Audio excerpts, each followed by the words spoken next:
ഫെബ്രുവരി 20 മമ്മൂട്ടിക്ക് പതിവ് പോലെ ജസീർ ബാബു ഒരു വാട്സപ്പ് സന്ദേശം അയച്ചു. പക്ഷേ സിനിമയായിരുന്നില്ല അതിലെ വിഷയം. പതിവ് നിശബ്ദത മാത്രമായിരുന്നു ജസീർ പ്രതീക്ഷിച്ചുള്ളൂ. പക്ഷേ ഒരു മണിക്കൂറിനുള്ളിൽ ഒരു ഫോൺ കോൾ എത്തി. അതിന്റെ ക്ലൈമാക്സിൽ സ്നേഹപൂർവ്വം മമ്മൂട്ടി എഴുതിയിരുന്ന കടലാസും പൂക്കളും മുറുകെ പിടിച്ചൊരു 3.5 വയസ്സുകാരി വിടർന്ന് ചിരിച്ചു. അവക്കിനി പുതുഹൃദയം, അത് ഇടറാതെ മിടിക്കും. പെരിന്തൽമണ്ണ മമ്മൂട്ടി ഫാൻസ് അസോസിയേഷൻ അംഗം ജസീർ ബാബു മമ്മൂട്ടിക്ക് അയച്ച വാട്സപ്പ് സന്ദേശത്തിലൂടെ ജീവിതം തിരികെ കിട്ടിയത് മലപ്പുറം തിരുവേക്കാട് സ്വദേശി നിദ ഫാത്തിമയ്ക്കാണ്.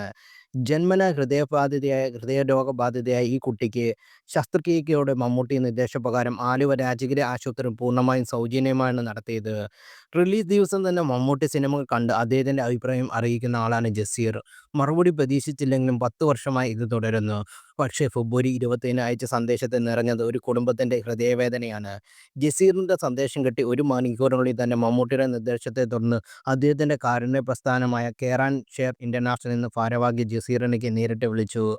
തുടർന്നാണ് ആലുവ രാജഗിരി ആശുപത്രി സൗജന്യ ശസ്ത്രക്രിയയ്ക്കുള്ള ക്രമീകരണങ്ങൾ ഒരുങ്ങിയത്. ഏപ്രിൽ 7 പീഡിയാട്രിക് കാർഡിയാക്കിന്റെ സർജൻ ഡോക്ടർ മുസ്തഫ ജലീലിന്റെ നേതൃത്വത്തിലായിരുന്നു ശസ്ത്രക്രിയ. 3 ആഴ്ച നീണ്ട ആശുപത്രിവാസത്തിനൊടുവിൽ മമ്മൂട്ടി കൊടുത്തയച്ച സമ്മാനമായി കഴിഞ്ഞ ദിവസം നിധിയും കുടുംബവും നാട്ടിലേക്ക് മടങ്ങി.